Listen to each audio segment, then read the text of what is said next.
பேரன்பு கொண்ட சொந்தங்கள் யாவருக்கும் வணக்கம். கிட்டத்தட்ட 8 நாளைக்கு மேலே ஆயிடுச்சு நம்ம சேனலில் பதிவு போட்டு. காரணம் என்னென்னா, விவசாய காலங்கள் தற்போது இருக்குது. விவசாய வேலைகள் பார்த்துட்ருக்கனால நம்ம சேனலை கவனிக்க முடியல, உங்களையும் சந்திக்க முடியல. ரொம்ப வருத்தம் எனக்கு. நம்ம சேனல் உறவுகளோடு தினமும் ஏதோ ஒரு விழிப்புணர்வு நம்ம கொடுத்து நம்ம அவங்கள சந்திக்கிறது அப்படிங்கிறது எனக்கு ரொம்ப பிடிக்கும். அது கொஞ்சம் அந்த விவசாய பணிகள்னால் தடைபட்டிருக்கு அப்படிங்கிறது கொஞ்சம் வருத்தம் தான். இருந்தாலும் இன்றைக்கி விவசாயம்ங்கிறது முக்கியமான ஒரு பணியாக இருக்குது. நம்மளுக்கு வாழ்வாதாரம் அதுதான்.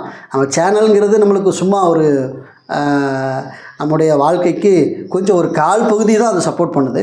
ஆனால் முக்கால் பகுதி அப்படின்னு பார்த்திங்கன்னா, விவசாயம் பார்த்தா தான் நம்மளுக்கு சோறு அப்படிங்கிற மாதிரி நம்ம ஓடிட்டுருக்குறோம். சரி, ஓகே. இன்றைக்கி உங்களோட நான் பேச இருக்கிற விழிப்புணர்வு தகவல் என்ன